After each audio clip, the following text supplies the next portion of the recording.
Yo, people, we saying this is a story time of running away from the police. I've got an even madder one than this, where I got hit around the head with a baseball bat. If you want to hear that one, drop a comment on this video. But yeah, let's get into it. Yo, people, we telling me what's going on. We back in my wardrobe again, doing another story time hotbox video. This story time is the video. Well, this story time is running away from police. Let's get into it. This story takes place when I think I was just recently turned 16. I was 15, just recently turned 16. Like maybe a couple months in or something.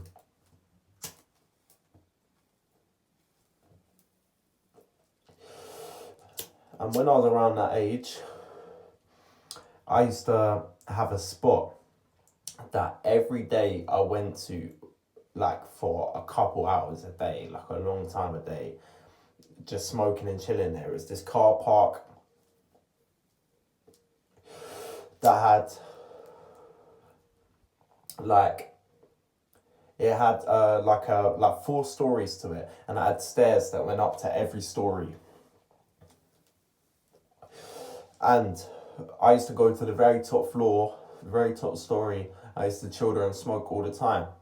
And this day started off like my normal day. I was just shotting a bit of food, doing my thing, chilling and smoking. But this story really starts when I'm chilling in that stairwell for the day. And I had my bike with me this day. So to get my bike up there,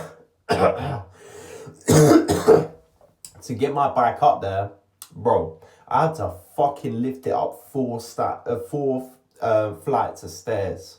And that was a mad thing. That was the hardest thing in the world, bro. You don't understand. Like, what off the Zans and baked or something? That was the hardest thing in the world. And bro, I lifted it up the 4 flights of stairs. I sat down for a bit. And I was billing my zoot, right? I remember I literally had just finished rolling my zoot. And when I finished rolling my zoot, I put it on my lap and I looked down to the side and I was about to start picking everything up and cleaning this shit up.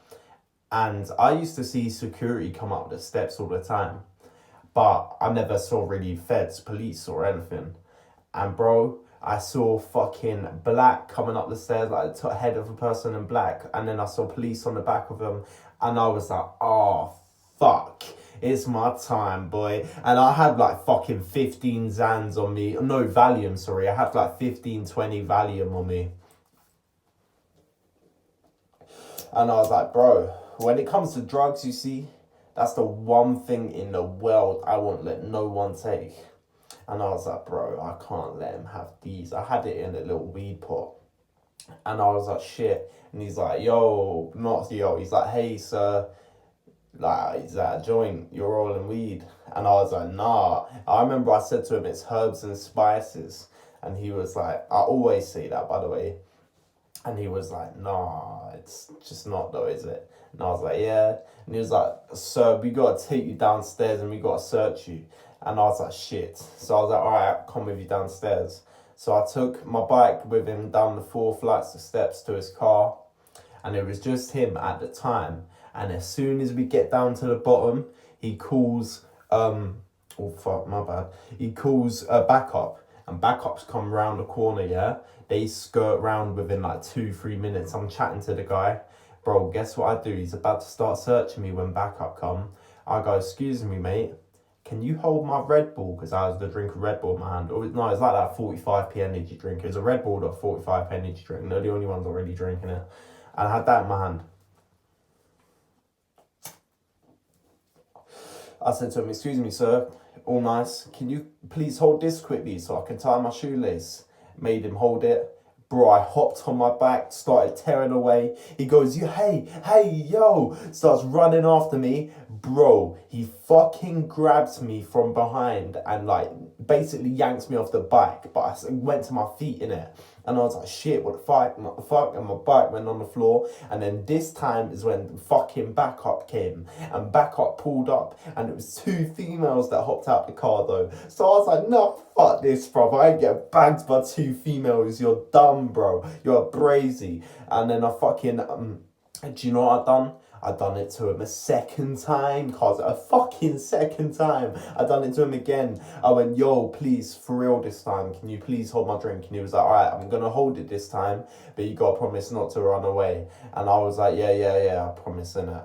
And then he held it, and I fucking hopped on my bike, and I teared off. And this time I fucking got away. And he was like, yo, hey, come back. And he was like, we need backup, calling him backup. I had him say something on the walkie-talkie. Everyone hopped in their cars, they chucked on the lights. I was like, shit, it's getting real now, bro. I started tearing down the hill. I remember I went left after I got down by all these buses. I went left, and then I went right down the big hill, and I fucking was tearing. And I knew it was going to be hard, because Astro police are shit. A-Town police are shit. I shouldn't have said that. A-Town police are shit, innit? But I always knew this was going to be a sticky one, innit? So they called in like bare people. And I went straight down the hill on this bike, was fucking tearing, didn't know what to do. I went down onto a green, through the green. I went to a place called it's the A-Town rugby place, innit? And I went to there. You know what I did? I rode round to the woods. I started chilling in the woods, and once I got to the middle of the woods, I just sat there, bro. I didn't know what to do. I just sat in the middle of the woods. I started rolling up a spliff. I'm not even joking. I started rolling up a spliff because I was like, yo, if I'm getting bagged, I want to, because I think I dropped that last spliff that I was rolling at the place. So I was like, yo, if I'm getting bagged, I want to fucking have a spliff, you know what I'm saying, bro? So I thought I was getting bagged. And I called up my ex, not my ex, I called up my girl at the time, which is obviously my ex now. But I called up my girl at the time. I was like, yo, I'm in a sicky one. I need you to come help me, chuck me some clothes or something, bro. And she was good mate. She's still my mate, innit? So she was like, yeah, innit? So she come to me with her brother. She come link me. And she had like a jacket for me and shit. And I was like, safe one. And I remember I walked with her and the brother after chilling there for like 40 minutes. Walked back to where loads of mandem were. And I walked back to all the mandem. And for the rest of the day, I just kind of chilled with bare mandem. There's like 20 of us at this place we used to chill with. That had like, it was a place, yeah, like a big green. And it had like fucking 10 spots to chill at inside this one place. And we always used to kick it there. And I spent the rest of the day just kicking it with like 20 man smoking weed, doing some diazpame, hitting shots, making money, and doing shit like that. But luckily, if it weren't for her, and if I didn't have quick thinking to go down them ways, I would have got bagged. That would have been sticky, innit? But luckily, I knew Ashford too well, and I knew where to go if I'm getting chased by police. Luckily, that day I shook them. But some days I didn't get too lucky. I've got another mad police chase that I could tell you about, another story. But yeah, that was like even madder than that. Then the other one I could tell you about is I got hit round the head with a baseball bat by a 40-year-old man. So if you want to hear that, let me know, innit? Alright, that's going to be this video. Fucking, yeah, that's going to be this video. Love.